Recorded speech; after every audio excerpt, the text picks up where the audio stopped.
రాజన్న సిరిసిల్ల జిల్లా సిరిసిల్ల కేంద్రంలో ప్రభుత్వ విప్ ఆది శ్రీనివాస్ ప్రెస్ మీట్.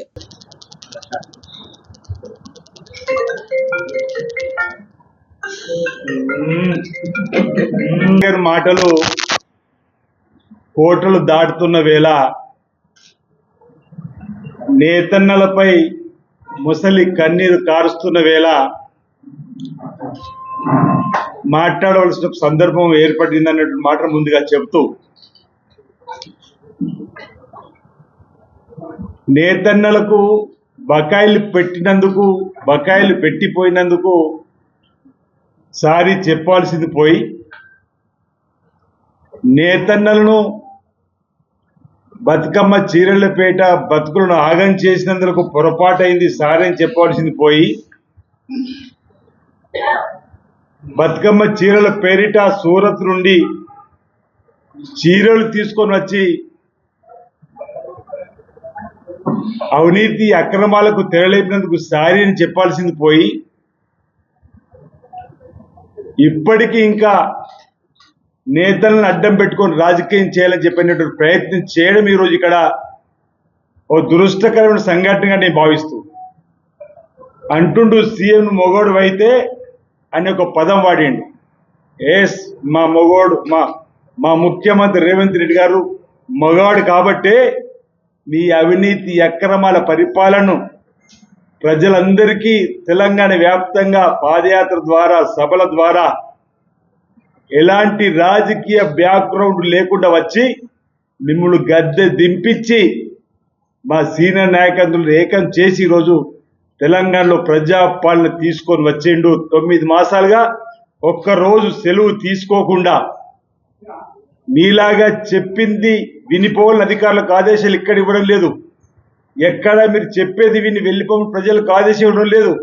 ప్రజలు చెప్పేది వింటూ, అధికారులు చెప్పేది వింటూ ప్రతి పథకానికి ఒక పాలసీని రూపొందించేటువంటి క్రమంలో ఈరోజు మా ముఖ్యమంత్రి రేవంత్ రెడ్డి గారు పరిపాలన అందిస్తుండు. పక్కా నువ్వన్న విధంగానే మా రేవంత్ రెడ్డి గారు పక్కా అనేటువంటి మాట సందర్భంగా చెప్తూ, మాటికి దురహంకారపు మాటలు, అహంకారపూరిత మాటలు, పొగరు మాటలు ఇంకా మానిన సందర్భాన్ని ప్రజలు చిత్కరిస్తున్నా, ఈరోజు 1,000 మా ముఖ్యమంత్రి వైపు చూపిస్తే 4,000 మీ వైపు చూపిస్తున్న ఆ 4 పదాలను మేము అంటామని చెప్పి అనేక సందర్భాల్లో చెప్పిన సందర్భం. బతుకమ్మ చీరల గురించో నేతల గురించో అసెంబ్లీలో మాట్లాడే ప్రయత్నం చేసినని చెప్పని నిండు సభలో గౌరవ ముఖ్యమంత్రి రేవంత్ రెడ్డి గారు మీరు పెట్టిపోయిన బకాయిలు ఈరోజు మేము చెల్లించినాం అని చెప్పిన మాట, ఇప్పటికీ 197 కోట్ల బకాయిల్ని మీరు పెట్టిపోయింది నేతలకు మా ముఖ్యమంత్రి రేవంత్ రెడ్డి గారు చెప్పండి. ప్రజలు గమనించే రోజు ఈ ప్రభుత్వం ఇచ్చారని చెప్పండి. ఈరోజు ఈ విధంగా ఇష్టానుసారంగా మాట్లాడే మాటలు ఇక్కడి నుంచి మానుకోవాల్సిందిగా ఈ సందర్భంగా నేను తెలియజేస్తూ, రాబో రోజులు ఇప్పటికే స్కూల్ యూనిఫామ్లకు సంబంధించి, పోలీసు యూనిఫామ్లకు సంబంధించి, ఆర్టీసీ యూనిఫామ్ సంబంధించి ఎవరైనా ప్రభుత్వానికి సంబంధించినటువంటి కూడా నేతలకు ఇవ్వడం కోసం మీరు చేసేటువంటి ప్రయత్నం ఇలా కళ్ళకు కనిపిస్తుందని అడుగుతా ఉన్నా. ఈరోజు యారెంట్ సబ్సిడీ కూడా ఇంచుమించు 4,50,00,000 విడుదల చేసే సందర్భం, సుమారు 4,251 మంది కార్మికులకు సంబంధించి ఇవ్వడం జరిగింది. ఇంకో 2 కోట్లు కూడా ఏదైతే పర్సెంటేజ్లో తేడా ఉందో అది కూడా ఈ 2-3 రోజుల లోపల 2,12,00,000 కూడా ఇచ్చేటువంటి ఏర్పాటును కూడా చేస్తున్న సందర్భానికి సందర్భంగా మీకు గుర్తు చేస్తూ, రాబో రోజులు ఈరోజు చేయుత థ్రిఫ్ట్ ఫండ్ కింద 90 కోట్లు మొన్న రోజు విడుదల చేసినటువంటి సందర్భం, ఈ ప్రాంతంలో ఉన్నటువంటి వాళ్ళందరూ కూడా ఇచ్చేటువంటి కార్యక్రమం. అదేవిధంగా మరమగ్గాలకు సంబంధించినటువంటి థ్రిఫ్ట్ ఫండ్ కింద కూడా 2,64,00,000 ఈరోజు 5,720 మరమగ్గాలు కూడా ఇచ్చినటువంటి సందర్భం ఈ గుర్తు చేస్తూ, ఈరోజు మీరు లేకున్నప్పటికీ కూడా ఈరోజు ప్రభుత్వం కొత్తగా వచ్చింది. కొత్తగా వచ్చిన ప్రభుత్వం ఎక్కడ ఏముందో తెలుసుకునేటువంటి క్రమంలో ఏదైనా ఒక కార్యక్రమం ఒకరోజు అటు ఇటు ఆలస్యమవుతుంది తప్ప ఏ కార్యక్రమాన్ని కూడా ఈరోజు మీపై కోపంతో ఏ పథకాన్ని మేము ఆపలేదు అని చెప్తున్నాం. ఏదో నా మీద కోపం ఉంటే వీలది, నీ మీద కోపం మాకు ఉండాల్సిన అవసరం ఏముంది? ప్రజలకు ఉంది, ప్రజల మీద పక్కన పెట్టారు. ఈరోజు ఇంకా మమ్మల్ని అడ్డం పెట్టుకొని ప్రజలను తప్పుదారి పెట్టించేటువంటి ప్రయత్నం ఏదైతే చేస్తున్నారో అది సరికాదని మాట ఈ సందర్భంగా చెప్తూ మాటి మాటికి ప్రభుత్వం పైన తులనాడడం మానుకోవాల్సిందిగా కోరుతా ఉన్నాం. ప్రభుత్వం చేసేటువంటి చక్కటి కార్యక్రమాలకు మీరు మద్దతు తెలియజేస్తూ ఎక్కడెక్కడికి అవసరం ఉన్నాయో చెప్పండి. తప్పనిసరిగా మీ సూచనలు కూడా ఈ ప్రభుత్వం తీసుకుంటుంది, ఈ ముఖ్యమంత్రి గారు తీసుకుంటుండు, మేము కూడా తీసుకొని ముందుకు తీసుకుని పోతామన్నమాట ఈ సందర్భంగా చెప్తూ ఇంకా అనేక అంశాలు మాట్లాడండి. అవినీతి అక్రమాల గురించి మరో ఎపిసోడ్లో కూడా తప్పనిసరిగా మీ హయాంలో రాజన్న సిరిసిల్లాలో జరిగినటువంటి అవకతవకల పైన, అవినీతి అక్రమాల పైన అసలు ఫైలే లేకుండా, నోట్ ఫైలే లేకుండా ఏమేం జరిగినాయో ఆ వందలకు సంబంధించి నేను ఇంకా పదాన్ని ఇప్పుడే చెప్పలేడు, వీరంత తొందరలో మళ్ళీ ఆ విషయాన్ని కూడా చెప్తాం.